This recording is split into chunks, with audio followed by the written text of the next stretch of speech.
Good morning, everybody. It is the Sunday Sky Space. It's not always going to be Sunday, but yeah, so this is our flash mob Sky Space. Not many people on it, but hopefully they will see it. I've sent out a message. If you could just click the arrow and the tray at the top and repost the URL, that would be great on X and other platforms. Really, we're just having a chat, aren't we, about what's been going on the last few weeks since we last had a space, which was, I think, 11th of August. And the weather, my goodness, that has changed. It's insanely cold over the UK. It seems like an entire system has been brought south.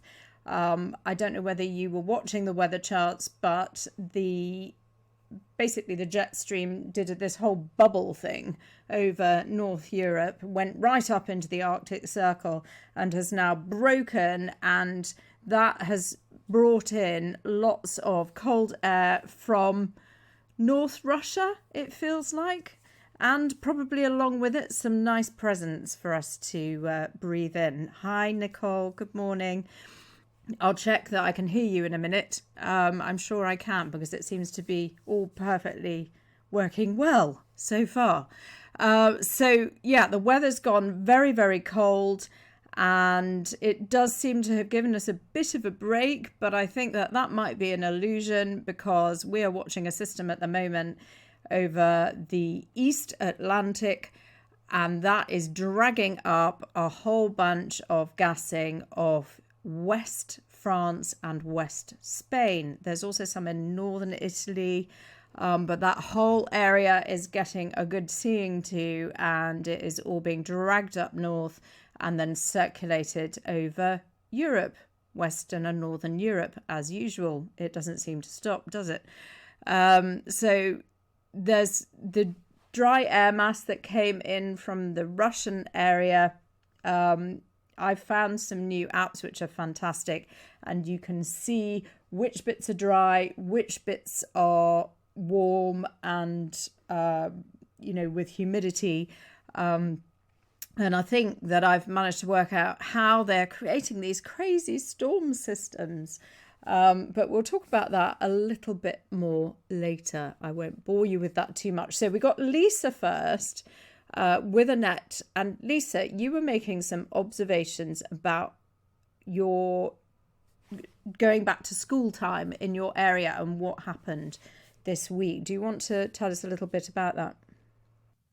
Yeah, sure. I always find it odd that everyone says, oh yeah, the kids will be back at school, everyone will come down with something, when I don't know about other people on here, but my children spend time with all the friends all through the school holidays. We go on holiday together, we take friends away, and they take Oliver away. So I find it odd that the minute they go back to school, as in my son, he's got novovirus now, and he's been off the first week of school, literally did 2 days, and then he was off. I just don't understand why people are questioning this, unless people just don't see other children in holidays. I don't know. Yeah, it's really strange, isn't it? It's, we were all fine 1 minute, and then last minute, I mean, don't know about you, Lisa, but I don't go to school, and I haven't been feeling that well either. So it's hit everybody. I don't think that we know anybody who hasn't either had a cold, a headache, or an upset tummy. Hands up if you had an upset tummy and have still got one. Me. Yeah, I found it odd as well. I went to Marks and Spencer's the other day, and they'd sold out of Sudafed, and they said half the staff were off sick, and they only had 2 tills open. And she said, oh, it's that time of year, isn't it? And I was like, well, no, it isn't. It's just crazy. It's like, oh, everybody's gone back to school, and then suddenly everybody gets sick. Oh, come on. You staff have been sitting in a supermarket all summer. What's wrong with you? Yeah. I don't know why people accept it as, gospel, because like I say, we're seeing the same people. I go to the same supermarkets, the same shops, and see all the same mums and families, and then bingo. everybody's ill. Is anybody else experiencing the same thing? KK, go on, tell us what's going on, KK. I just seem to be having a lot of problems with my gut. It calms down for a bit. I'm really strict with my diet, what I eat, what I put in my mouth. But sometimes for the last couple of weeks, I just can't get a handle on it, with cramps and wind and not feeling very hungry. And then it eases off a bit. But, you have to go out in this stuff. And when you go out in this stuff, you come back and by the evening, you're a little bit sick again. Oh, you're just going round in circles, aren't we? Like our guts, very much going round in circles, churning like a washing machine at times, I think is a very good description. But I think also quite a few of us had fog just before everybody started to get ill. We did here in East Lincolnshire, and I know where Lisa was, there was fog as well. So I am wondering if there is a bacterial element, a weaponized bacterial element here at play that may have been brought in on that cold stream that I spoke about earlier. So Lisa. Sorry, my mistake. Yeah, I just wanted to add, I cancelled an optician's appointment for Oliver at the Chester branch because obviously he had novovirus. And they told me that half of their staff in Wrexham were down with it. And the doctor told me that it is rife in Chester at the moment. Yeah, so the idea that this has come from the north, so the wind tends to come from the north where you are, and the Wrexham area, Liverpool area, all of that kind of comes in, doesn't it? If it's coming in from the north, then it will come in through that area. So I think it's quite feasible that something else has been brought in on that airstream. Nicole. Hi, Caroline. Morning. Hi there. Hi.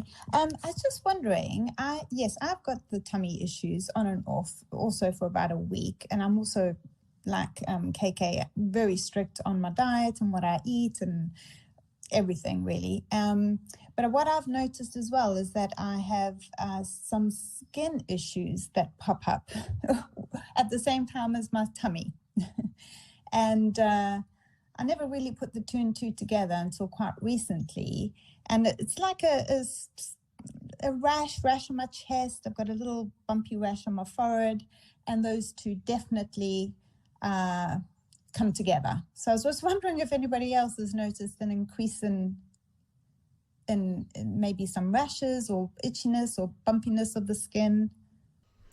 Yeah, my daughter has had what we would call hand, foot and mouth, which is Coxsackie virus. It's not, of course, but it does tend to, you get itchy bumps on your hands and feet because that is where toxins are shunted to. So, and, anybody who's got kind of cracking hands or blisters or anything like that, that will be a similar scenario. But it's interesting that you've got it on your face and your chest, Nicole. It means that it's coming straight out. Yeah, so I feel like this is my body saying, get rid of whatever is in there. Yeah, and I actually have used just this week a cream on it, and a new cream, and it's got fusidic acid in it, and it healed it remarkably quickly, and compared to everything else that I've used. And then I looked up on this fusidic acid, and it's actually for bacteria, which made me think, oh, this is maybe perhaps why my stomach is not happy either. That makes a lot of sense, and especially if they are arsenic resistant bacteria, it would, yeah. So the two and two for sure, I think, are, for me anyway, are going together. Lovely. Well, that's jolly to start with, isn't it? Bacteria and arsenic flowing in on the wind. I think we'll Annette, what's your thoughts on the fusidic acid that Nicole's been trying out? No, I just thought, ooh, my ears pricked up. I thought, oh, great. I actually haven't used that, but it makes a lot of sense because you mentioned the bacteria. And of course, although it's been cold now, we do get the sun in between, and we have had before that some warmth. And I think as soon as we get the sun or radiation from the lightning, also something happens in our skin. So we sweat or is pushed out through the skin, and there we go, bang, is a reaction. A lot of people itchy, and the chest seems to be, I hear a lot of people, women, where they scratch on the chest between their boobs and a little bit underneath, but definitely chest is up, and some legs. So I'm not quite sure why that area, but it could be to do with lymph, because we know that when our detox systems aren't up or they're overwhelmed, the body will always try to find ways to push the toxins out. So skin and joints, aching joints is what I'm hearing and seeing at the moment. Yeah, certainly that does seem, it seems to go in a pattern, doesn't it? Where we have, say, for example, a bit of a cough. You might have a very watery, runny nose, a watery cough, and then you start to get the other things like a headache or an upset tummy if this other stuff is involved. I do think that also the sudden change from warm to cold is priming the heat shock mechanism in the body. So people are staying inside more, we're staying warmer more.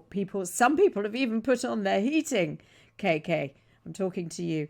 And I think that is definitely making our bodies work harder at detoxing. What do you think, Annette? Oh, I totally agree. As an example, in puberty, some kids get acne. I think everyone can probably relate to that themselves if they've got children. And that's partly or maybe caused by our body's inability to metabolize and eliminate toxins via the intestines and urological tract. So I think that's implicated when we see skin issues as well. Is a multi-pronged happening in a way. And of course, then add leaky gut syndrome. And, if that leaky gut is from an intestinal tract insufficiency, then, these undigested food particles or bacteria enter the bloodstream, and we end up with a systemic intoxication, and it burdens the livers, our kidneys and skin, and of course, any excretory organs. So that can also be, that is certainly proved to happen in puberty for youngsters, but I think this is something that's happening to every age now, because of the level of poison that we are exposed to. Yeah, I think also, Annette and everyone, that what we see is that it is the severity of and the amount of dosage that we're getting. So it's the dosage over time that seems to make the difference between our skin being fine and the skin not being fine. So it's a bit like the body can't cope, and as you say, it spills out through the gut, or it just goes straight from the lungs to the arms, because really there just isn't any time for it to be processed in any other way. I do find also that most of my skin problems are on my hands, and that's indicative of lungs. So you might get more rashes in your abdominal area if your issue is with your gut. And we know that arsenic has been directly connected to things like shingles and hand, foot and mouth as well, because the hand, foot and mouth Coxsackie virus, that's an enterovirus, enteropoison, and that means that it's getting through the gut somehow. So we are actually being told with these virus names, these poison names, exactly how they are getting from our body into the skin, for example. Lisa, did you want to say anything on the skin? I wish I didn't, but yes, I will. My skin's just been horrendous, and Annette and yourself have obviously been helping me try and sort that out. And I was going great guns until the fog, and now I've taken a major step backwards. But mine is neck, chest, forearms, and shins. And I was wondering, do you think it's because the skin is a lot thinner there? The forearms normally aren't. I was thinking before, if you remember, that it might be connected to just the areas that you have more exposed to sunlight, and that's what we're finding. Do you remember how in the first lockdown they told people not to go out in the sun, or that to be careful because the sun was going to be very strong? So what happens with because obviously there's electromagnetic forces all around us, and when you go out in the sun, you start to sweat and everything gets drawn to the skin. So you will have not only the arsenic being drawn to the skin, but all of those other minerals, particularly the toxic Fe, which is iron 3+, which is what arsine releases from the blood cells when you breathe it in. So that when that gets under your skin, you will find that the toxicity, the toxicity in your body will start to show on the skin. And this is why putting zinc treatments on your skin when you're exposed to sun at the moment is so important, because zinc is lost by the invasion of arsenic, and so is phosphate, by the way. So those two, we've found, haven't we, with trial and error, that phosphate and zinc do really help, by replacing them, do really help the condition of the skin. But then it's also down to how much you can keep yourself detoxed. Sometimes you just can't avoid getting extra because it keeps getting thrown at us. Does that help, Lisa? Yeah, like I say, as soon as I started being very careful and taking the things I was advised to take, I couldn't believe the difference. And like I say, I'm I don't know whether I'm putting 2 and 2 together and getting 5, but the minute we got the fog, Oliver got novovirus and my skin went downhill again. Yeah, it does seem that there's the bacterial element. The other thing that we talked about, Lisa, as well, just before I forget, is that we talked about the level of disulfide bonds in grains. And yes, both you and I have stopped. I'm losing weight, guys. I haven't been able to lose weight for years. And I'm just literally, all I've done is stopped grains. I'm eating chocolate. I'm, having crisps. I'm not eating. I mean, I do eat healthily as well, but I am really limiting my fresh, the grains, pulses, seeds, anything like that. And I also don't eat a lot of vegetables, or I eat dried fruit, but not anything that is fresh. And I do think that the drawing of the water out from vegetables and fruit can really help detox the food element, because what you're getting, arsenic is water soluble, so it can be drawn out if you dehydrate things. So I know that some people are very into dehydrating food. So Captain Kronos.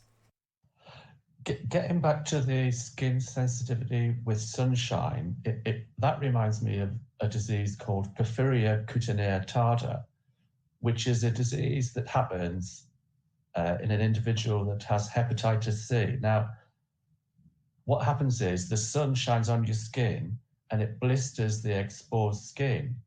And one of the doctors told me that there's a particular wavelength of light that does it, and it tends to be the visible end of the UV and the invisible UV that interacts with the toxins, like you're saying, iron in the skin, to cause blistering. And just the similarities between those two diseases is amazing. I just thought I'd bring that up. Yeah, that is fascinating. Porphyria is basically all metals in our body are chaperoned by a porphyrin. And that is, I think there are various different types. Zinc, for example, has metalloproteinase, which is also very attractive to arsenic. But porphyrins hold the iron, magnesium, calcium, and all of that. They don't wander around our body freely, or they shouldn't, because they can hurt us. So excess calcium in the blood can hurt us. Excess iron, particularly 3, is very, very dangerous to us. So porphyria is, just as you say, the cutaneous porphyria is a demonstration of that. Exactly that, actually, KK. So it does make you wonder what hepatitis is, doesn't it? So, yeah, carry on. Well, I think we know what hepatitis is. And it's not a virus. Oh, it's endless, isn't it? We don't have to dig very far these days because it's quite easy. Annette? Yeah, I just wanted to touch back on it's relevant also with what KK was saying now, but, with the detox, and particularly to hear Lisa, the fog arrives and downhill it goes. And it's so demotivating. You think, oh, I'm doing this much, and I'm, all of us, then it's the gut, it's the skin, the aches and pains. I think that our detox regime is a marathon now. It can never be a sprint. So even when we start to feel a bit better, we've got to carry on. That's what I notice in myself, that if I lay off a little bit, it's almost as if I'm more susceptible when it comes back. So we cannot take our eyes off the ball.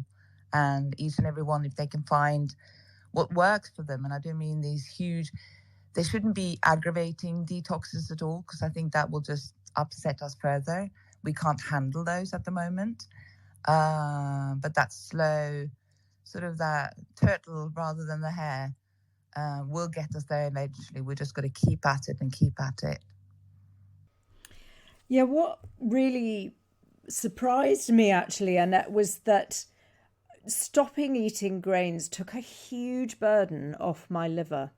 And we were talking about poop a little while ago in my update, and you can see signs in your liver that see signs in your poop that your liver isn't happy, and usually it's in the colour of your poop. So if your poop is anything other than a nice chocolate colour, like kind of not dark, I'm talking about kind of just slightly dark truffle chocolate, that kind of colour. So if your poop isn't that colour, then your liver is getting a bit too much stress. And I was so surprised at the effect that cutting all of those grains and all of those carbs, actually, I really cut out potatoes, anything like that, apart from the odd packet of crisps, which I kind of don't count because they're dried. But anything that resembled a proper carb with food just went, and my liver is happier than it's been for 4 years. So it's very, very interesting with this trial and error of what works for you, what doesn't. But from what we know about grains and how heavy they are in disulfide bridges and how much we've been hammered in Europe and the US and Australia, I think, it's worth a try. Even if you only try it for a month of no grains at all, no grains or anything that resembles a grain or a seed, it's worth a try because you might be really pleasantly surprised. Lisa? Yeah, you advised me to try this a few weeks ago, and I've lost 3 kilos. And as I said, my skin just went really, really great compared to what it had been. I know I've had a bit of a setback, but I'm definitely staying off the grains. Yeah, sure. Well, I think I can only go from my own personal experience of what happened to me, but when I fell pregnant with my daughter, I was diagnosed with fibroids, which this was 12 years ago, and I didn't know that I had them. And the doctor didn't seem too concerned. He said, oh, almost all women have fibroids. They don't know about them, and they usually don't present any problem. And they usually disappear with pregnancy because of the hormones that your body produces. But mine didn't. Mine increased in size, and one in particular grew at a rate of knots, which he couldn't understand. Nobody could really give me an answer as to why it was happening. But by the end of the term of my pregnancy, it was 17 centimeters in diameter, so the size of a football, while my daughter was in the stomach, growing in the same space. So, of course, I had to have a cesarean. And then they couldn't remove it at the same time. So 3 months later, I was back in hospital for removal of the fibroid. And they said to me at the time, this should be fine now. You probably won't get any more. But lo and behold, a year later, they had grown back. But at the time, I was pretty healthy, I thought, anyway. But it was just an experience that kind of set me on this path of like, what causes this? And it was shocking that nobody really could give me any clear indication. They just said, oh, a lot of women have these things. Nobody knows why they develop. But since then, I've found out that it has got a lot to do with heavy metal toxicity. It could be skincare products, hair care products, air, food. Although I do eat healthily, so it wasn't necessarily anything that I was eating or putting on my skin, but there definitely was something around that time, so that would have been 2012, that, was not good. We talked about 2012, didn't we? Because there was a lot going on where we were. I lived in Grantham at the time, and we had lots of power cuts and weird storms and just really strange stuff that seemed to be in the microcosm of this tiny little valley that Grantham sits in. But yeah, I totally get that. And we also, actually, Nicole, didn't we talk about the potential for when your body is being breached by toxins, it's very possible that cells are being released and that hormones aren't behaving in quite the same way, and that perhaps your uterus, the fibroids, took on some of the characteristics of the placental and the embryonic growth. Yeah, I believe that in some way probably it helped not pass on whatever toxins were around me, environmentally or within me, to my baby. There's also the other thing that I haven't covered yet, actually, in the research that I'm doing, but there is also the possibility, I don't know whether you've heard of chimeric cells. So these are cells that are somehow released from the fetus, the embryo, and kind of circulate around the mother's body for years. I mean, there isn't going to be that one cell. There will be daughter cells and generations of cells. So that is also a possibility. But I do agree with you. I think that potentially the fibroids acted as a reservoir for toxins. Even though it caused, problems, that it probably did do you a favour and your daughter a favour. Yes, I wonder, how many women don't know that they have this. Well, I certainly didn't know that I had them before I fell pregnant, but how many fertility issues are related to things like this? But I've been... not blamed on other things. Well, yes, blamed on other things where it's quite clearly something else. I do find that and I don't know whether anybody else finds this, that the NHS and GPs, etc., are so quick to blame something on you. I'm asked, what do I do for work? What do I do? What do I eat? What do I drink? Blah, blah, blah, blah, blah, blah. It's not, are you going out? I had an issue in 2019 where they thought that I might have something in my womb causing irregular bleeding. So I went through this whole load of procedures, but at the same time, I was outside running practically every day. And as soon as I stopped running, everything went back to normal.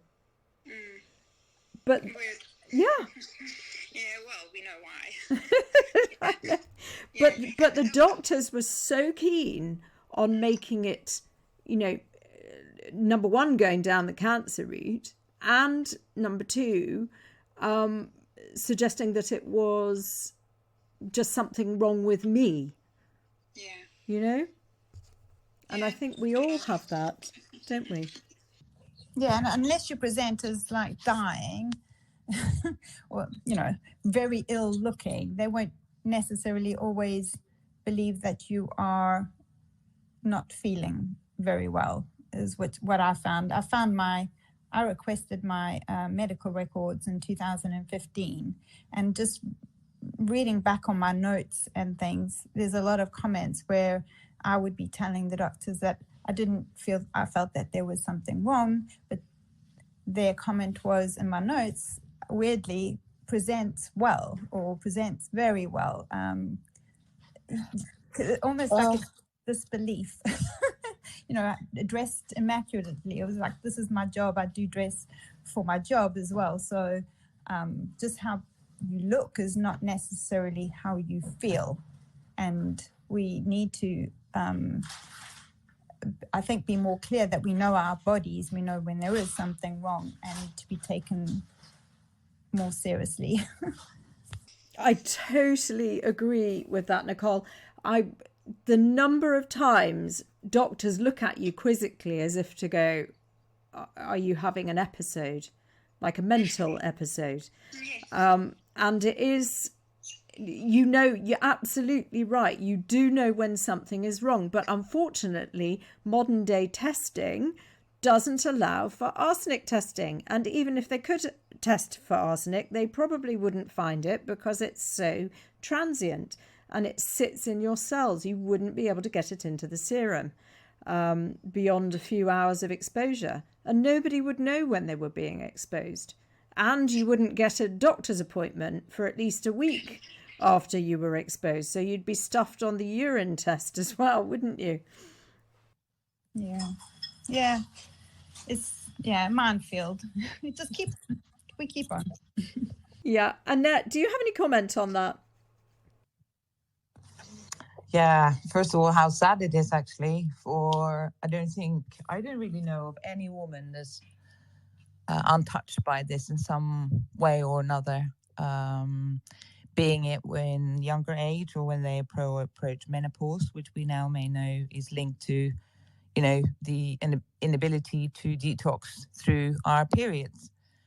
And I think, although it's sad and it's a huge thing to take in, is yet another part of the puzzle where we realize that the poison, and particularly the arsenic, any toxicity, has got into us and is in our tissues, in our bones.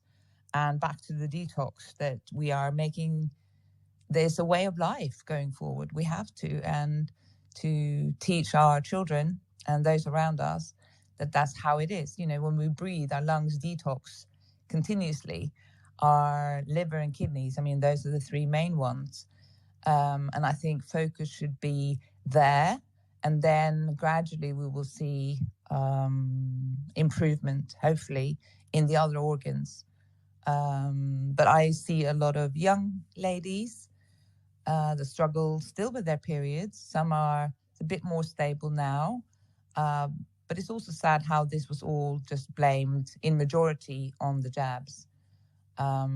Yes, probably an implication, but so many unjabbed as well. Young ladies struggling to conceive, and instead of looking at, of course, the doctors won't, it starts with a blame game. Is it the girl or her partner where the problem lies? And as we know now, there is probably a combination. And sadly also with semen loaded with poison, as we now also know, this can in a way make women more vulnerable. So if there's already is an imbalance, it's like an injection, sorry to be so, I don't know any other way to say that, of more toxins, coming in. So so all of those things are really worth taking into consideration. But overall, it is it's good that we know, but it's also, it's very, very sad that this is what it is. And also that the doctors or the mainstream don't seem to want to acknowledge that. And a lot of it is blamed on hysteria. It's not that bad. For example, with menopause, when we get there, and we might have struggled sort of on and off all our lives. We might have been put on the pill to make things better. And then more hormones or, not addressing the root cause at all. And that's where we've got to get to. That's the word we have to spread, to get to the root cause. And the detox is a way of life. And, support ourselves in that way. It's so true. I just wanted to explain a little bit about your comment on semen before everybody starts panicking. Basically, eggs and sperm are covered in disulfide bonds, and these are attractive to arsenic particles. And because semen is constantly being renewed and is in effect, it's a fluid that comes out of the body, it is used as a detox pathway in a sense because of this affinity with zinc also, and the fact that it is covered in disulfide bonds. So if you are constantly detoxing arsenic, it's great. But if you are, say, for example, trying for a baby and your partner works outside and doesn't detox it all the time, then the chances are that you're going to get some arsenic in play in the semen and potentially in a fertilized egg. So it is really worthwhile just understanding that, and understanding that taking care of yourself is really, really important. Lou, I've got I spoke to you probably about a month ago, didn't I? Yeah, hi Caroline, you okay? Yes, very well. Do share. About what I spoke to you about? Yeah, please do, because it was around the time when everybody was outside getting very cross. We won't talk about that specifically because obviously things are monitored. But if you could just tell us how you felt during the summer, that would be good. Like linked to what I was getting investigated for. That's it, yeah. Yeah, so I've had UTI problems now for about 2 years. Been on the waiting list on the NHS for about 2 years. I had to pay private to get investigated.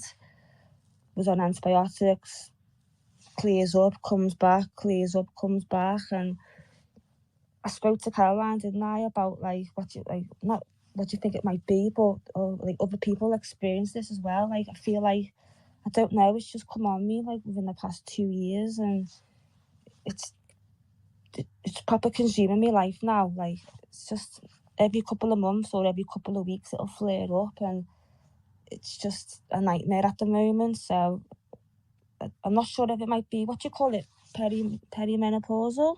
No, we're kind of, I have to say, we're all kind of way past all of these conditions now, Lou, because a lot of it is just an excuse. And it's just really because the doctors don't recognise what's going on.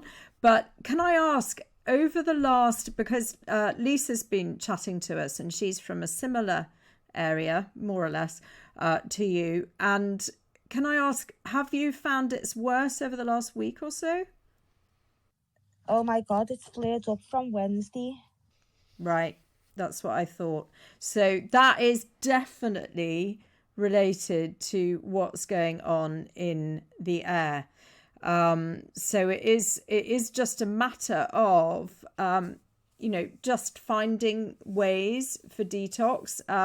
Think I sent you some links of the things that we use to replace some of the stuff that we are missing because of the arsenic. But yeah, I got them, but it's still flared up. yeah, no, it will though. Unfortunately, you need to take time. We talked about diet, didn't we? Annette here is actually probably best placed to speak to you. And I'm going to send you the link for the DIY health channel afterwards on Telegram so that you can hook up with her and you can all talk a little bit about what you can do to just try and ride those little waves of discomfort a little bit better. But there's definitely a lot that you can do, Lou.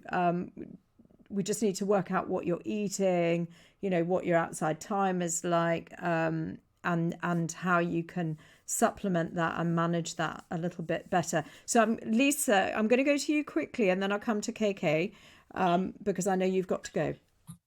Yeah, actually, what Annette said before and what you've been saying to me for a long time, I think she hit the nail on the head before.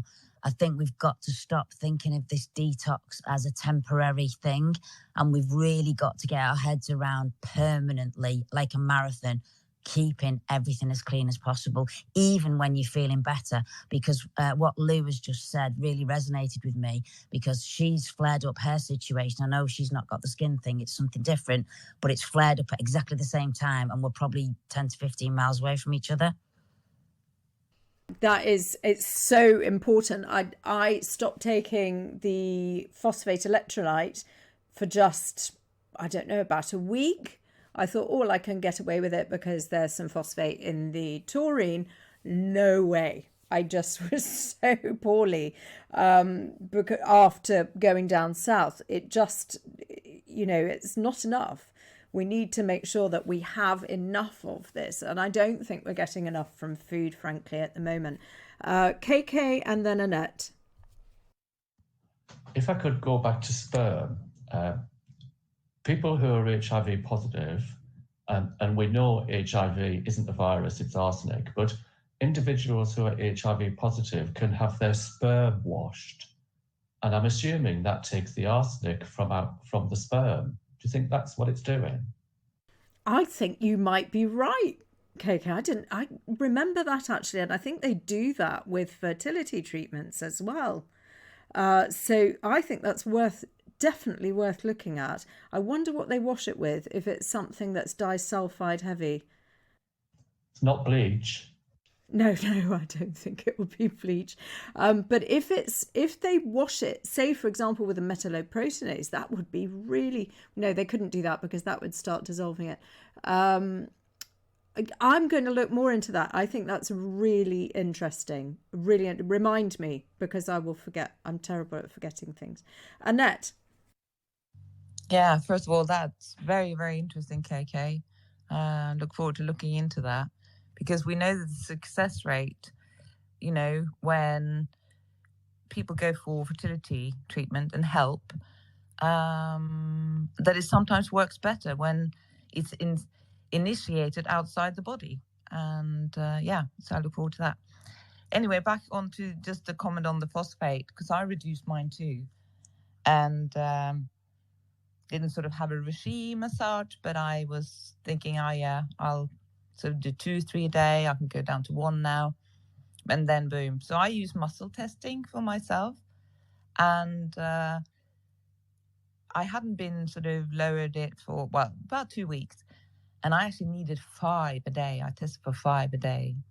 So that's what I say to people, that you can drop down, but don't stop it completely. I think our bodies just need that continuous support, and yes, you can drop down, but we just have to be so aware of ourselves in a way, and not necessarily just in our heads logically, but to feel our bodies and focus on that. I think we are, well, for me certainly, I love a quick fix, and every time I think I've stumbled upon one, no, it in the long term, there is no such thing.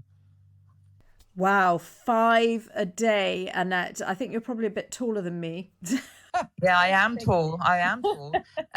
For 4 Yeah. days, I took 5, and then I was dropping down. And I tend to land around about 3 as a maintenance dose, around 2 to 3.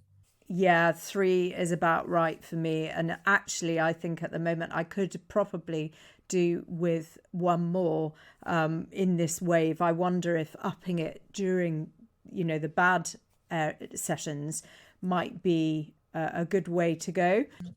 Yeah, so it is worthwhile. And, if people don't do muscle testing, and it's just too much fluff, you can do like a rota in a week. Some nutritionists, this is years ago, they would recommend to take supplements 5 days a week and then stop at the weekend because you don't want to over supplement either.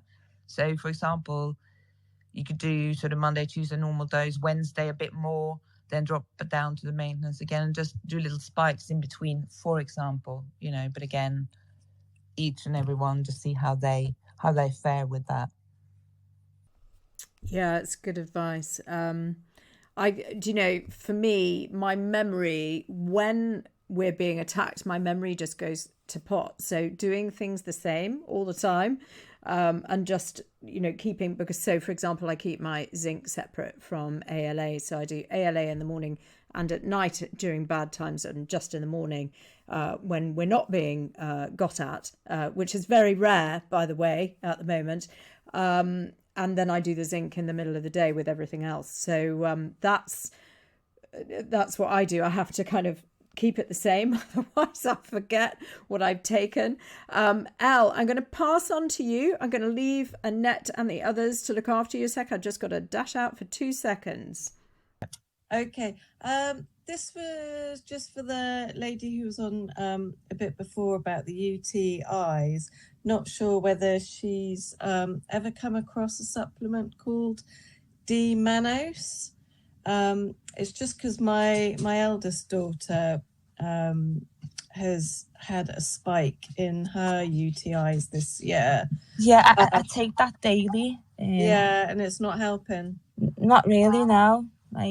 It's weird because I go through weeks of like a good period, and then boom, it hits me where I'm like, I'm in that bad period again. It's just like, it's horrible. Yeah, no, it's just a thought because like another little girl in our area, she had terrible problems, and I have to keep trying to sort of like look to see how I can help my daughter as well. But I mean, this is something she's had all her life, but it's just kind of crept back up again this last year. But it's just not everybody's heard of that stuff. And I keep trying to get my daughter to take it. And yeah, also me, I'm not feeling very well today. I've got the headaches. The headaches are back again. It feels like my nervous system's gone funny again. My feet have gone funny. So definitely something's up again. I was totally wiped out yesterday. So yeah, I'm battling on, but yeah, I'm just kind of trying to listen to this. But yeah, I had a banging headache last night again, and it's exactly the same sort of headaches that I've had before. So not migraine, but... Are you taking taurine, Al? Yeah. You are? Plenty stocked up on the taurine. How much are you taking a day? I'd actually upped. I got a new bottle a few weeks ago, which was a slightly higher dose than what I was on before, and I actually was feeling a heck of a lot better. Certainly had a lot more energy on it, but yeah, it's just like the last 2 days. I can just feel it. When I'm not right, it's my neck. Yeah, so you've been hit, it sounds, in the same way that Lisa and Lou and the rest of us, but the last couple of days particularly interesting. So you've been outside a lot with your horses, I presume? I've tried not to be, but yeah, I'm still out in the fields doing the muck picking. I try and keep an eye on the activity. I kind of had sort of a bit of a mentally went really downhill a couple of weeks ago, but that was because of my frustration with I kind of had a bit of a falling out with my 20-year-old son about planes and stuff, and I just I got so upset because he just basically just looked at me as if I was bonkers. Oh, welcome to that world. I got it just really hit me because he was almost like telling me off. And yeah, I just kind of had to go away and sulk for a bit because, and then he's coming home from work and, he's got headaches and talking about the tummy upsets. We were out for dinner on Friday night and he had to run off to the toilet. And I'm like, you okay? And he's like, yeah, no, got an upset tummy. And I'm like, oh, I want to tell him why. I know they don't. They have to learn themselves, though, Elle, don't they? I'm going to pass on to Nicole if that's all right, and then Annette. Hi, Caroline. I was just wanted to speak on the D-manos. I remember when my daughter was very young, she got quite a few UTIs, and I knew about the D-manos then. But I actually just realized that it is a phosphate. So it carries a phosphate group at position 1. So maybe that's why it works. Oh, great. Good spot, Nicole. Yes, I was looking at manos for something else, actually. I can't remember what it was in one of those chains that we've been talking about, the hormone chains. So D-manos is involved in a lot of stuff. So interesting, really, really interesting. I had popped out of the room, so I missed that bit. Oh, sorry. And yeah, actually, how it is, it's found in brewer's yeast as well. I don't know if that makes any difference. Yes, that lovely smelling stuff. So I think I'd rather take the D-manos, to be honest. Yeah, Annette, you were going to say something as well. Yeah, well, just to Elle, really. First of all, sorry to hear that you struggle. Interesting that you mentioned your nervous system, and then also, your discussions or a little falling out with your son. When we are, in relation to the nervous system, when we are overwhelmed and our bodies physically need to detox, when we get any emotional, upset, it does affect us. And you may be quite a sensitive person to pick that up in your nervous system because it's very true. And once we are then upset, we spend more time away from the parasympathetic state. And when we're out of that, it's even harder for our body to do the sort of the normal function, i.e. also detox. If you, just like a little tip, if you Google or look up vagal tone for your vagus nerve, because it's obviously very interlinked, and just as a little tip, humming actually, if you set a timer for 3 minutes and do some humming, that can actually support your vagal tone. So it's just a little thing for us all to do if we feel a little bit untoward. And then once you've been humming for 2 to 3 minutes, try to feel upset. I mean, obviously don't mentally go into trying too hard, but it's amazing how that just doesn't work.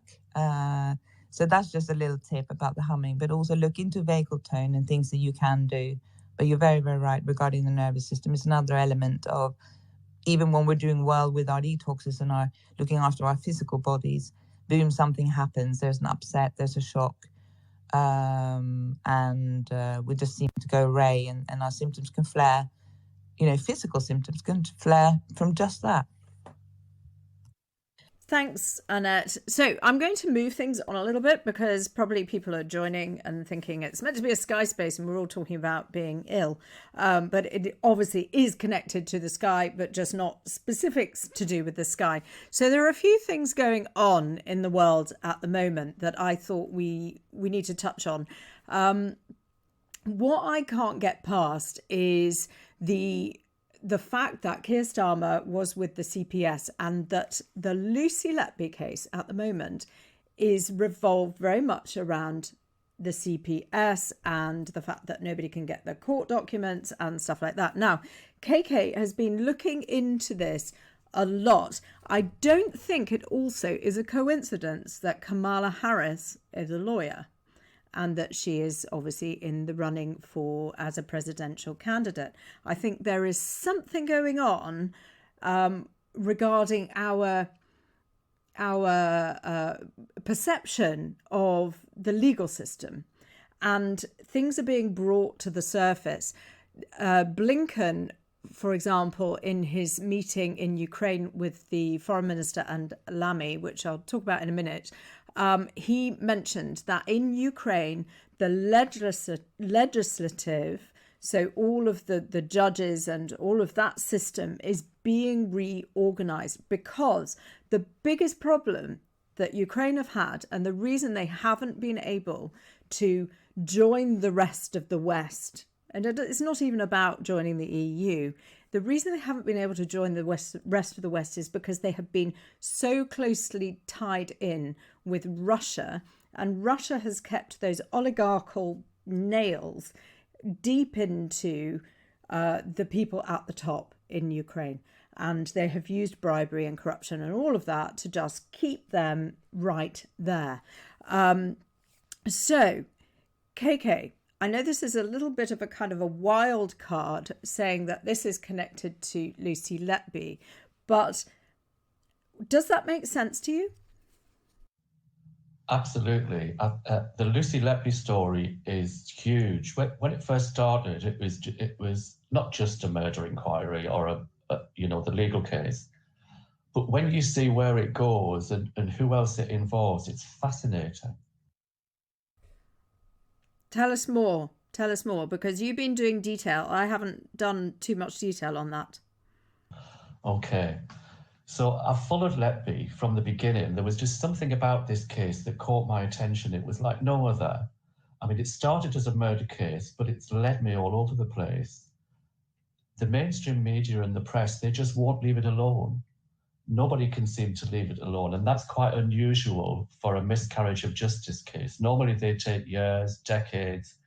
But when you look at the stuff that's happening around and behind this, it makes a little bit more sense.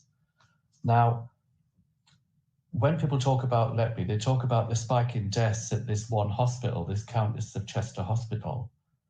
But we've discovered since then that these spikes are occurring all over the country in many different hospitals. So it wasn't out of the ordinary to have this happen in one hospital, like they want us to believe. Also, Letby's legal defense was so poor. That caught my attention as well. What on earth was going on there? I mean, barristers and lawyers have an obligation to give you the best defense. And anybody with half a brain cell could say that this it didn't happen in Letby's case. And I think that Letby is partly an exposure of the legal profession, of the police and the judiciary involved in covering up these deaths. So then I looked at the CCRC, the Criminal Cases Review Commission, which is where legal cases go on appeal, if the evidence isn't right, to have a second look at the evidence, like the Thirlwell inquiry.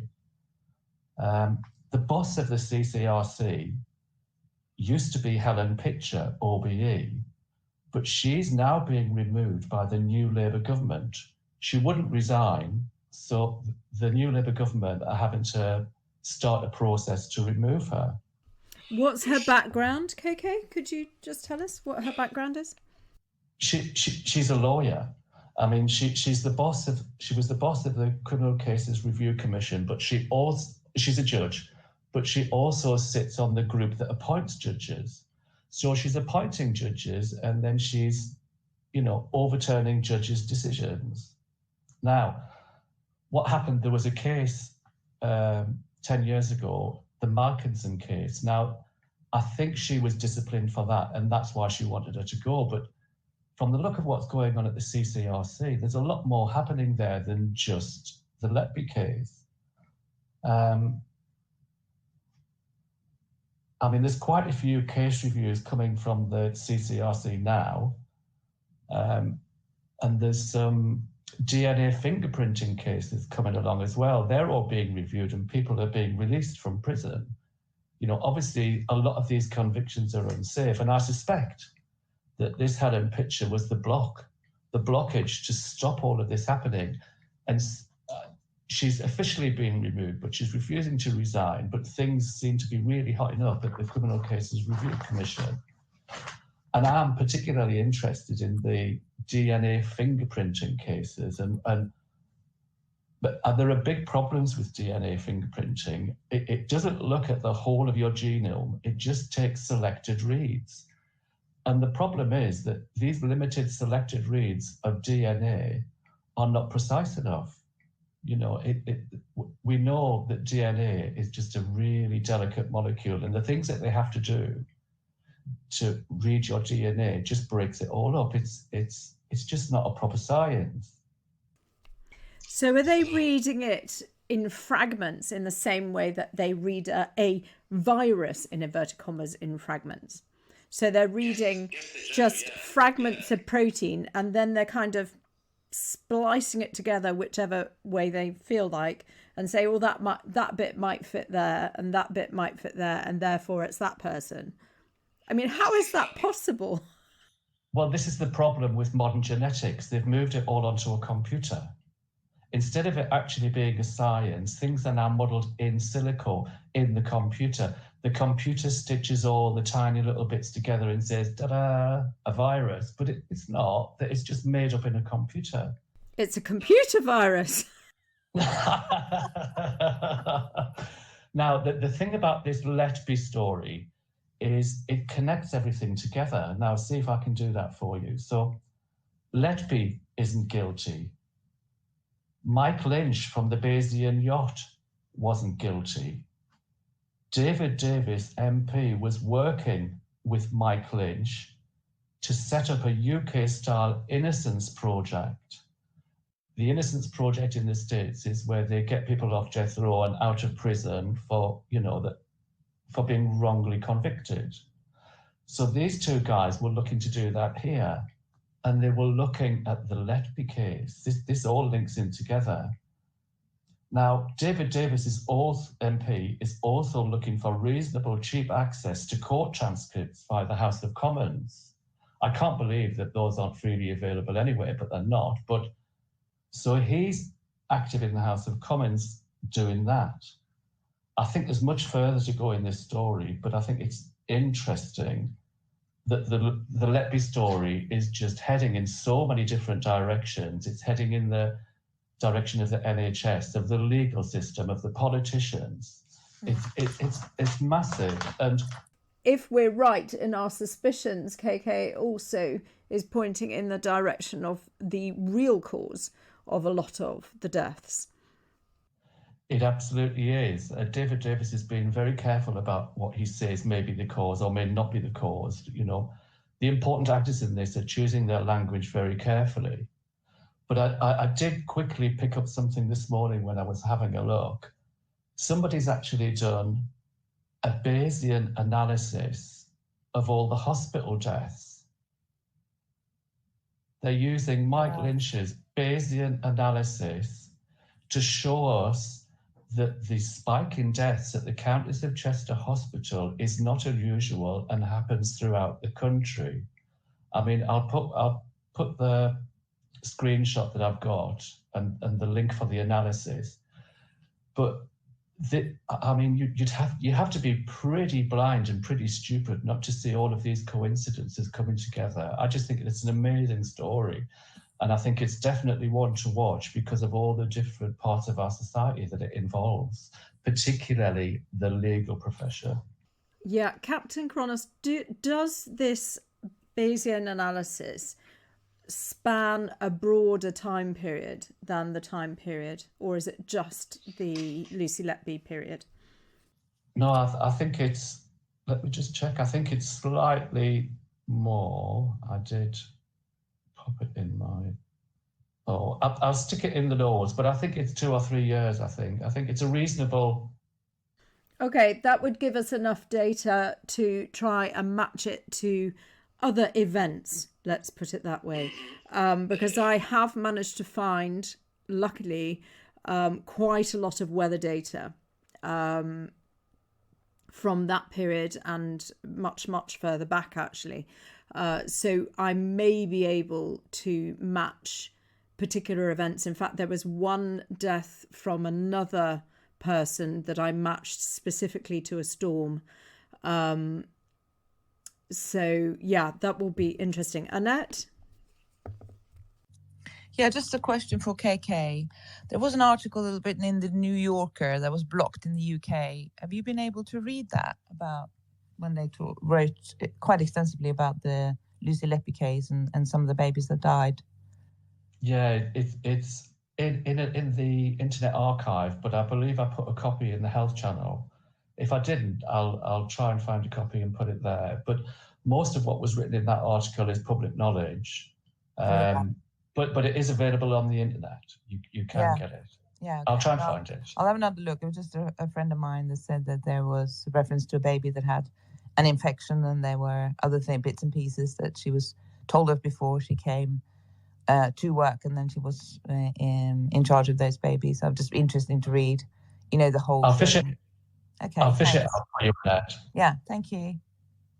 And the other thing I was going to ask, KK, were any of the children, to your knowledge, given x-rays or scans 24 to 48 hours before they died? I haven't come across that information, but I mean, it would be highly likely that they would have some kind of scans or x-rays, I would think. Yes, especially if their condition was inexplainable and they were trying to do more investigations. So it'd be interesting to look at each individual case. There's not obviously an awful lot of detail out there on the patients from the Lucy Letby case, but I will be taking a look at more information that I've found on Beverly Allett, who you may remember from Grantham Hospital, and she was accused and arrested and charged and then put away for the murder of 3 children, I think it was, and the attempted murder of 9, something like that. It may be different numbers, but that was in 1991, which is a very significant year in the history of Europe, as you will all know. So also you mentioned, KK, earlier this week, there's some coding in the Labour lying about the 22 billion black hole. What's that about? Can you explain a bit more?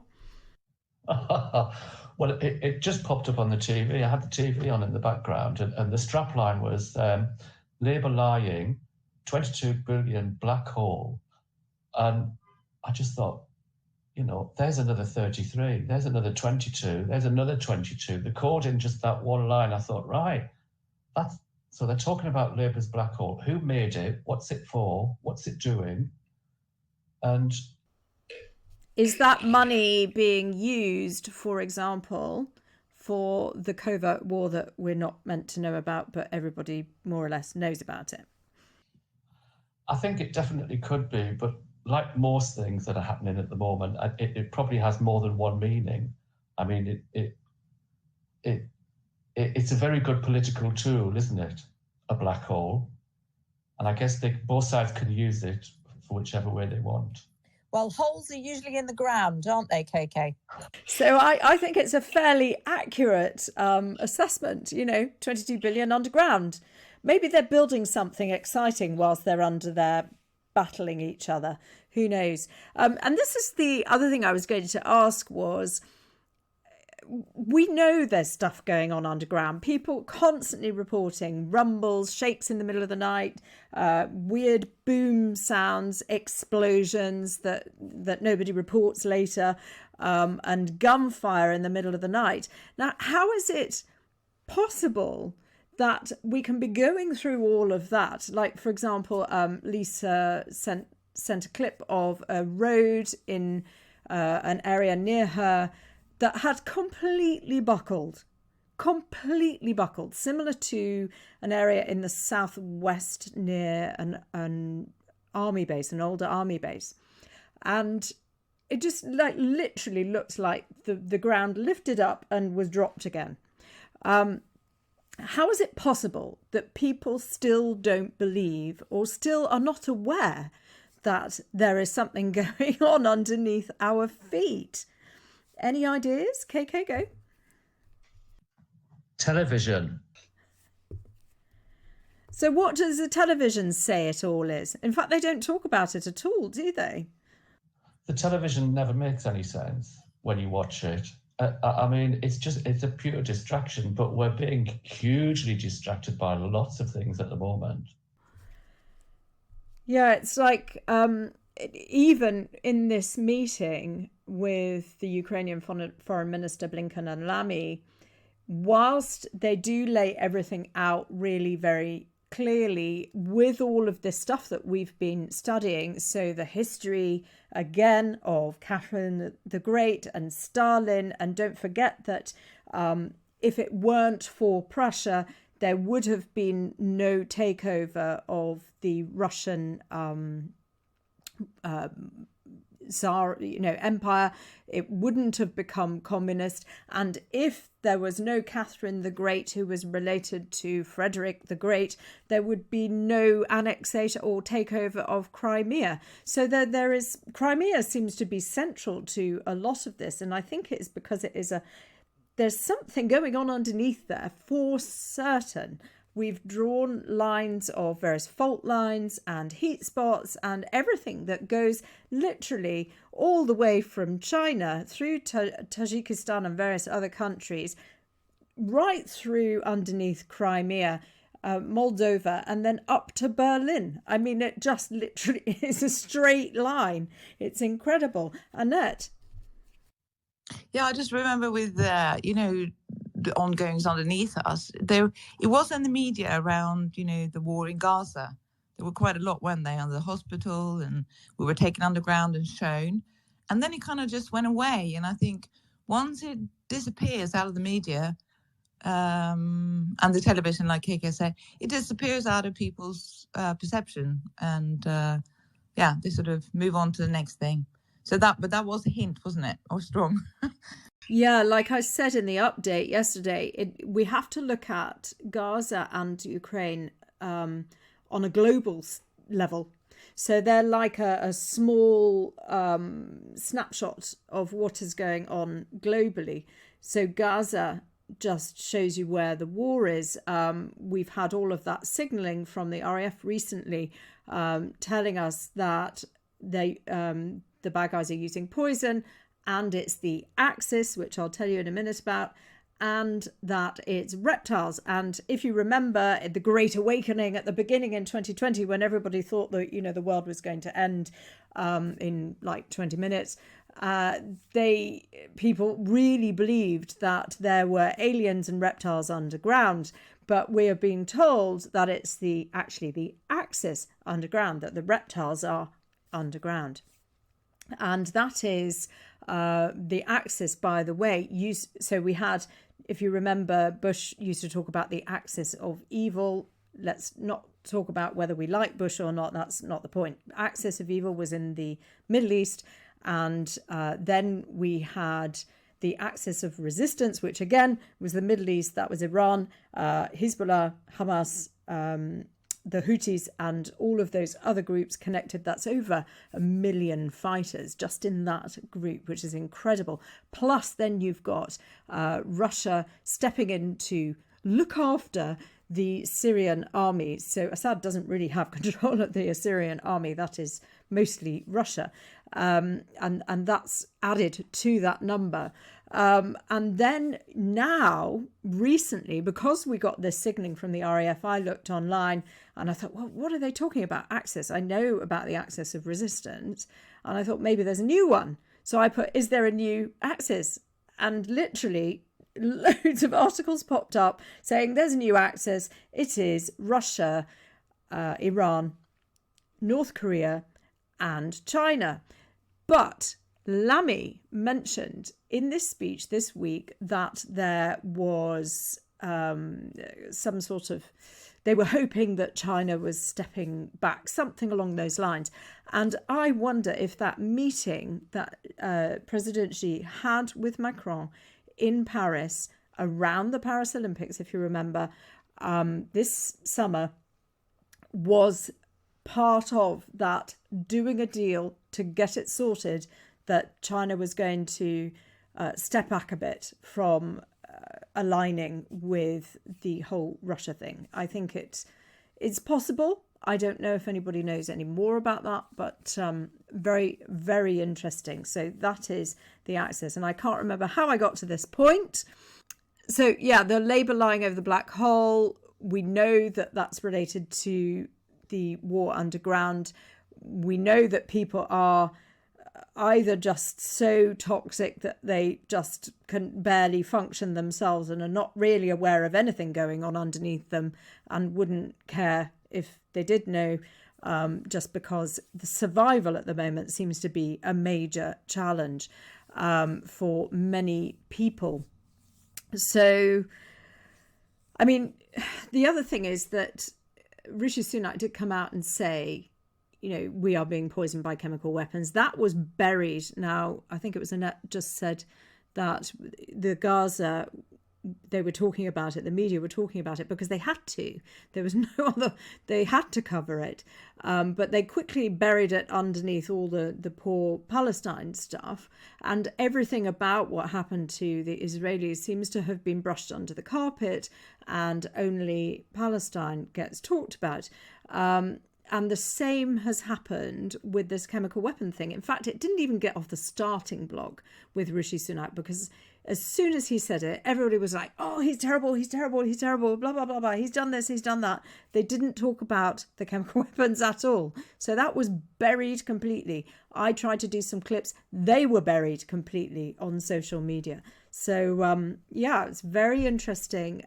And it, even when I say it to people, they still go, oh, you know, isn't he talking about Novichok? I'm like, well, no, he would have said Novichok. He would have said Russian spies are being poisoned in Britain. Nicole, go for it. Sorry, Karen, I was just remembering back to you talking about booms. And I think that's where the whole conversation was like, it started booms and gunfire and things like that. But if you don't mind me talking about that, I've seen quite a lot of sinkholes, news articles about sinkholes developing and roads sort of being disfigured is all I can say, obviously from underneath movement. And there's I've just noticed so many roadworks everywhere, especially in my area. It's unbelievable, but nobody ever really seems to be working on them, which maybe is usual. But is this all related to, obviously I think it is related to the underground tunnels and I don't know, things like that going on. But any more light on that? Yeah, I think so. It's very interesting. I don't know if we could take a poll on what has happened to people's petrol and diesel prices, because ours seem to have just gone, you know, quite low, almost back to what they were before all of the whole COVID thing started. So about 236, I think. Sorry, 236. I can't remember how much. 136, 236. Everybody's probably panicking, going, "Where are you living?" But it definitely has gone down. So, and we've got many fewer roadworks as well. So I do think that the roadworks are designed to, number one, slow everybody down. We have a lot of areas here with military bases, and they have speed restrictions around them a lot at the moment, which is quite new. So I think that's because there's a lot of activity going in and out. But definitely areas where we know there has been significant activity underground have shown sinkholes, have had lots of underground works. Chester, for example, has had some huge kind of concrete round things stuck into the high street to protect from flooding, apparently. So it's almost like they're using flooding as a mechanism to flood out the underground and put those big barrel things in order to facilitate that, because there is certainly one way of getting the enemy out from underground, and that's by flushing them out literally with water. Does that help? Yes. Yeah. Good. Actually, in my area, they've had a whole regeneration of a high street where it's been taking forever, and the flooding issue was used as an excuse to do that. And I also remember maybe 2 years ago, this area, I used to hear quite a lot of unusual gunfire type sounds from time to time. So yeah, kind of all makes sense. Yes. Yeah, and I do think that there are occasions where, for example, I mean, what I noticed last winter, we had an enormous amount of rain here, a lot of flooding, but it was never bad enough to damage people's homes. It was just bits were impassable. Or, for example, the water table was so high that the loos wouldn't flush properly. But it wasn't anything that was damaging to property itself. It's like they've managed to work it so that everything is a little bit more under control, which also means that they have more control. Our guys have more control over the weather, because in our area in 2019 there was a huge flood, 3 days of rain, and a digger, some random digger up on the side of a relief channel, had knocked a hole in it, and that was what the Chinooks were required to go and plug up. And we do have to wonder whether that digger that was there just 1 or 2 days before the big flood came was there deliberately doing that nefarious work to literally get back at the people in the area, or the people trying to stop them from doing whatever it was that they were trying to do. And this takes me to what I was talking about with storms. It's just taken so long to work out how they are making these crazy storms. And I don't know whether you've noticed, everybody, about when you get a big storm, and sometimes it's been lovely and warm, and then you get a big storm and the rain is ice cold, and suddenly everything just goes really cold. And I just I don't understand this. But then when I was looking at this situation with the Bayesian yacht in Sicily, it suddenly occurred to me, I'm missing something massive. What are these plumes of what look like cloud coming up from a pinpoint in the middle of the sea? So they're coming up from a pinpoint, forming a huge mushroom cloud, speeding down the Mediterranean towards Sicily, and then disappearing, completely disappearing. There is only one thing that could really do that, and that is dry ice on a massive scale. And you need a lot of water to do that. So it makes sense that if you wanted to create a massive storm, number one, you could use dry ice to create a cold front against a warm front, and that would naturally create the right conditions for things like lightning, which are always very useful if you want to cover up a whole bunch of other stuff, because the lightning causes natural mushroomy type clouds, but then underneath that you could seed your own special high speed. I'm saying high speed. It's only high speed because you've got a cold and a hot front very close to each other in the middle of the Mediterranean in high summer, and that just literally pushes the air very quickly towards the south, as we saw that lightning storm traveling at really lightning speed.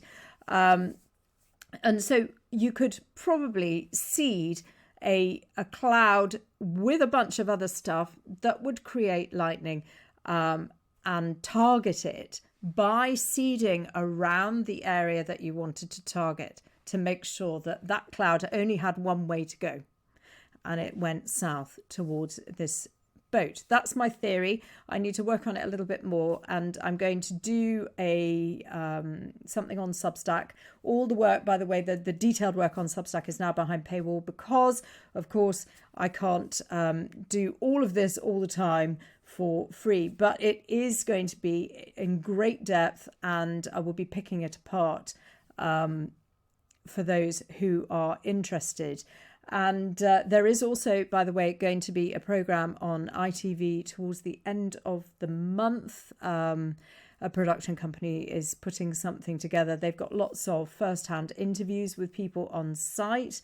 I also have listened to the 1.5 hour kind of deposition in Italy. There's a lot of fluff going on. There's a lot of talk about divers who couldn't, because it was 50 meters, it was exactly at that depth that becomes very difficult for divers to go down for any length of time. So they could literally only go down and up very, very quickly. And Captain Kronos and I have been talking about this, and literally you won't know what happened to that boat until it's lifted off the seabed. And that's going to take some time. I mean, she says, I haven't checked to see if they've done it yet, but when they do, I'm sure they will probably find some interesting stuff. KK, do you want to say anything about that? There are so many questions around that board and what happened to it, and the video is so poor that we do need better evidence, I think. Yeah, I mean, certainly from what we were talking about, you can see that it was listing, judging by the look of the Bayesian and the side, and the fact that the hull was dark. If it had gone over, hull facing the camera, you wouldn't have seen it on the surface of the water. It would have looked like it had just disappeared. But I think it probably was still on the surface of the water when that camera was rolling. And then there's a lot of the blame game going on, isn't there? The captain of the ship, and then the guy who built the ship, that designed the ship, he's covering his arse as well. But what I find really interesting, because I know this system over the Mediterranean was built over the Atlantic, and that was being built an entire week before all of this happened. And at the same time as the yacht sank, there were huge amounts of heat spots underneath Sicily. So we know there was battling going on there. We've seen military going in and out. We've seen what we know are hostile planes going in and out of Sicily at that time. So what I am asking is, what on earth possessed whoever was planning the schedule for the Bayesian yacht to put them in that position at that particular time? Because somebody made sure they were there right then. So who planned the schedule? Was it the wife? Was it the captain? Who planned the schedule? Somebody made sure they were there right then. It could have been Michael Lynch that planned it. But why would he put himself in? I mean, yes, but did they have to log their travel plans, or did they change their travel plans, or did somebody say, oh, I fancy going here, or what? How does that work? Do you know?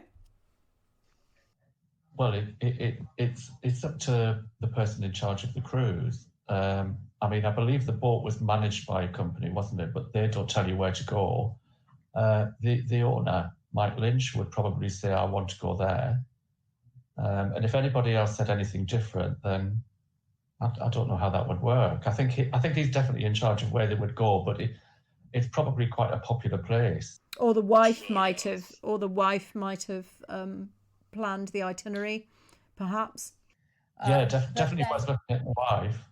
But also, the crew would have had to know the itinerary, wouldn't they? Because they would have had to plan ahead for paying for port fees and stuff like that. So it'd be interesting to know who was in charge of that, if any changes were made, and why they were in that particular position at that point in time. because it was timed perfectly. I mean, I do know that there were a lot of storms in the Mediterranean around that area over that period, but that particular one looked for everything like it targeted that boat. Yeah, it really stands out. Yeah.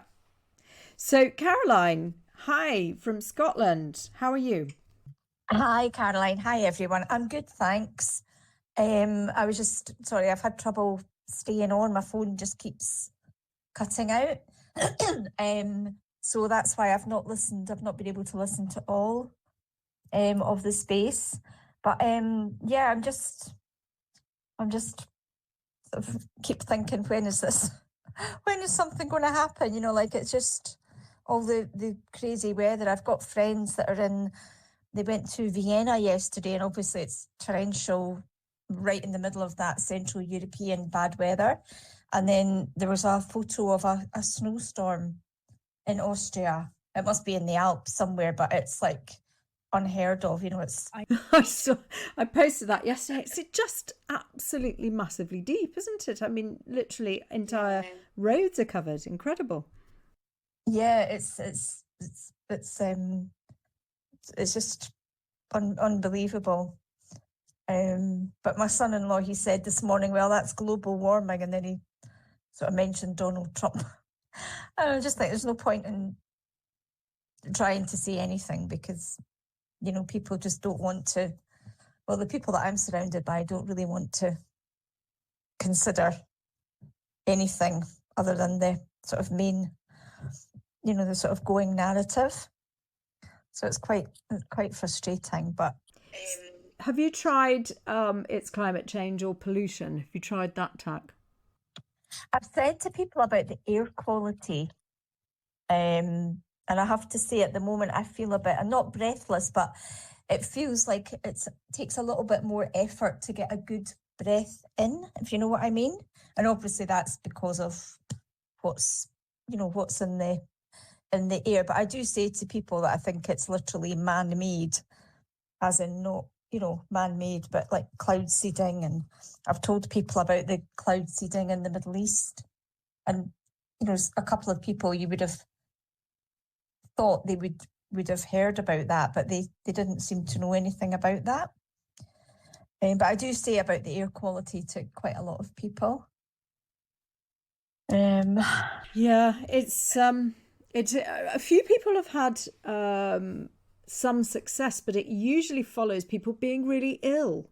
So it's very frustrating and upsetting for us to sit there and say time and time and time again. I mean, for example, my children, I say, oh, you know, today's a bad day to go out.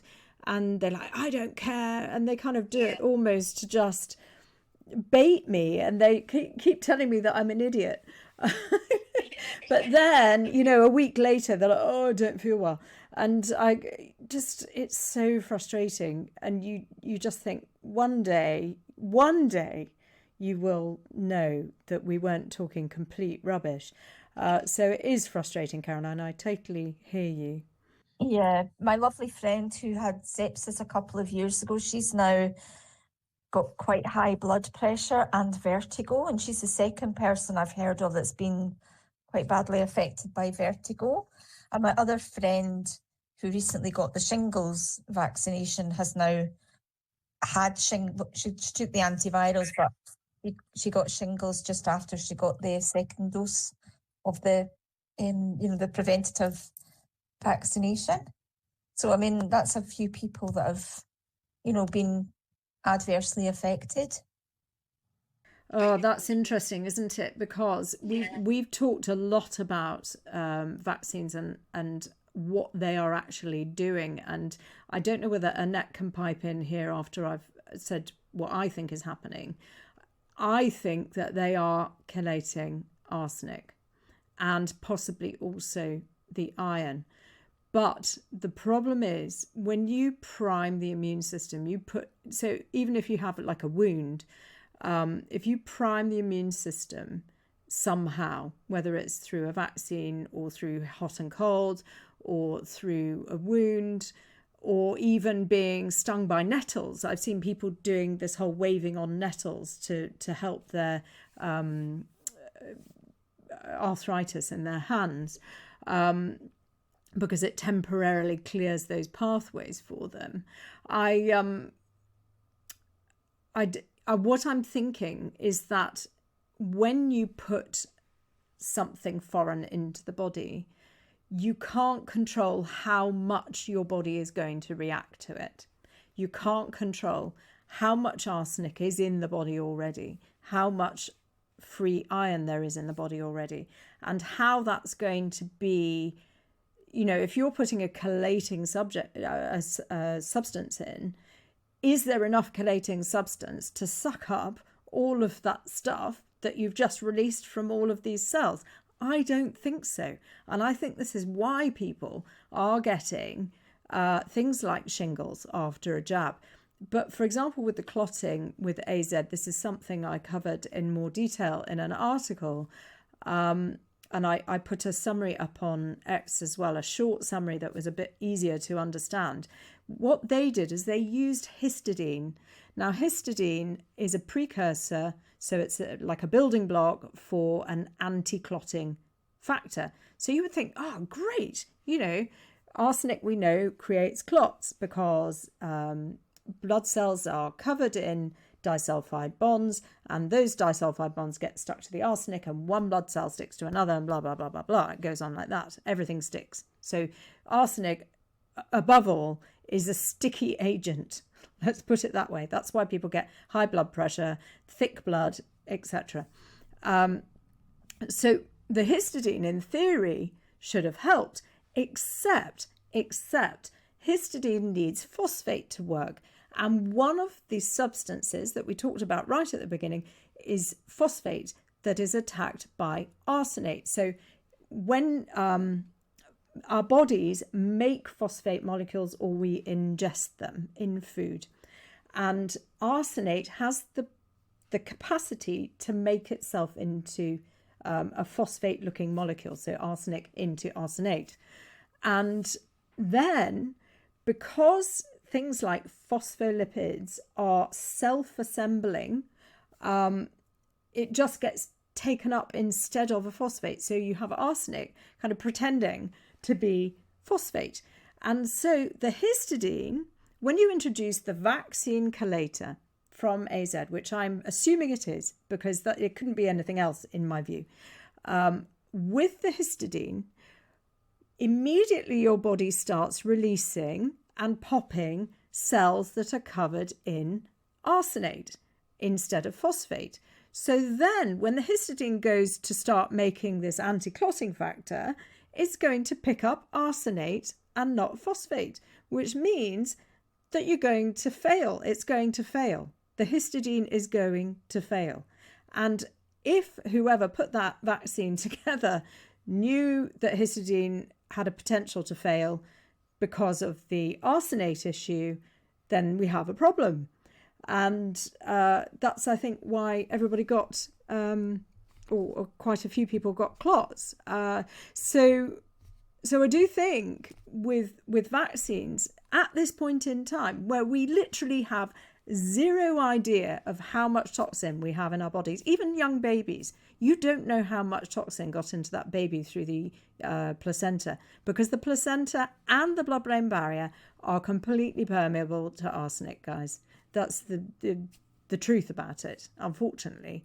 So unless you are detoxing every day, which then you probably wouldn't need a vaccine in quite the same way, or anything to prime your immune system, because your immune system's already on top of it, with the help of you and your careful diet and supplementing. I don't see that there is any other way for us to interpret that, really. KK. I've got the answer to enlightening people about the Sky War. Just tell them it's raining viruses. Sky flu. Yeah, I mean, the thing is, really, it is. I mean, that is it. I mean, it's not raining viruses, is it? Because it's all in the air. But, we say we're under the weather. We literally are under the the weather. And it's not proper weather. It's weather in inverted commas.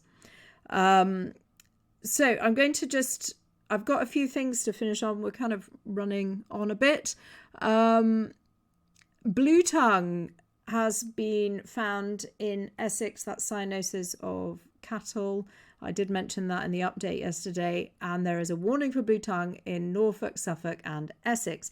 And of course, yesterday, what do we see? We see low-level gassing over some areas in these particular counties. So I do think there's going to be a lot more activity in those areas running into the winter.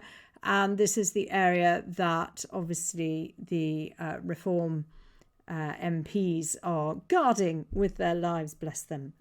Does anybody know if Nigel Farage has gone for a surgery? I have seen one photo of him in Clacton in the last few weeks. Does anybody know if he's done a surgery there or not, an MP surgery? Then also I was speaking earlier on about suspecting that there was arsenic coming from the North Atlantic and Arctic area. There are a couple of things extra on that. The Arctic, we were talking earlier, KK and the guys on our little admin team, about Russia's claim to literally to the Arctic Ocean, because they say there is a ridge that runs through from Russia to Greenland, and it is, therefore that makes it theirs, and they've lodged this with the UN. There is no decision made as yet, but it is very resource rich, the Atlantic, and Russia planted their flag at the North Pole under the water. Novel, very novel.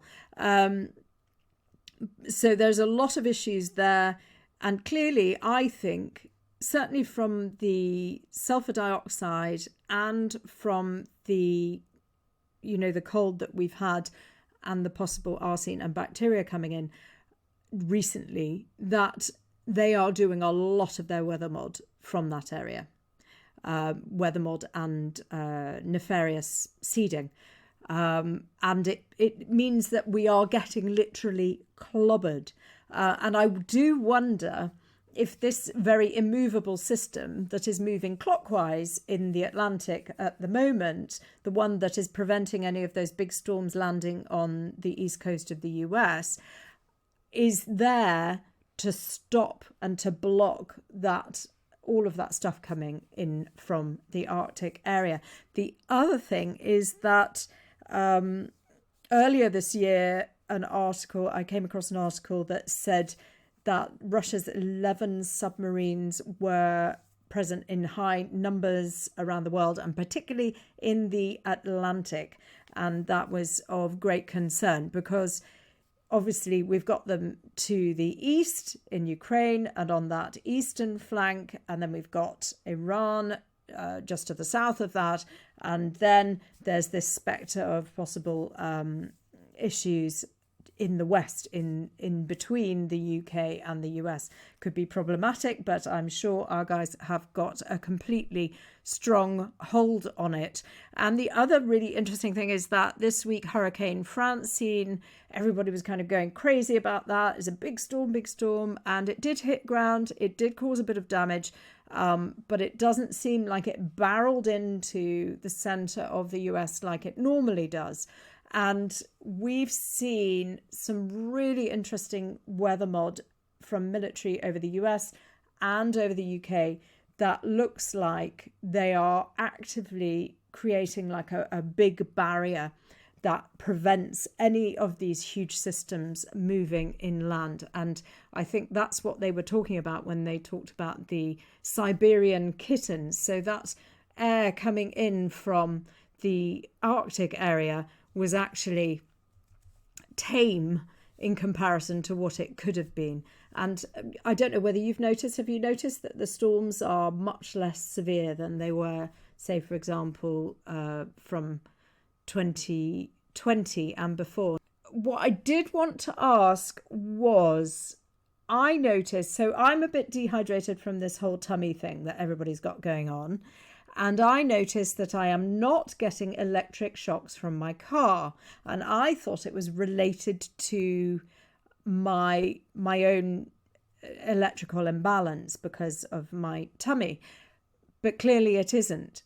And at times where I haven't had dehydration, I have been shocked by my car. So I think at the moment over the UK, we don't have any of those microplastics that we're told about making electrical negative charges in the air.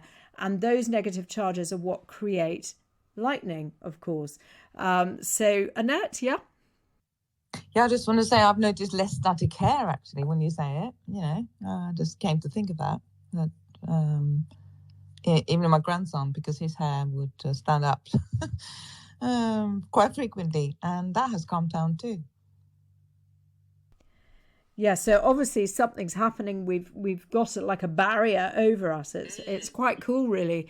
And the thing is, the more we watch the movements of our military and the military that are helping us, and obviously a lot of the NATO countries share out the burden of helping each other.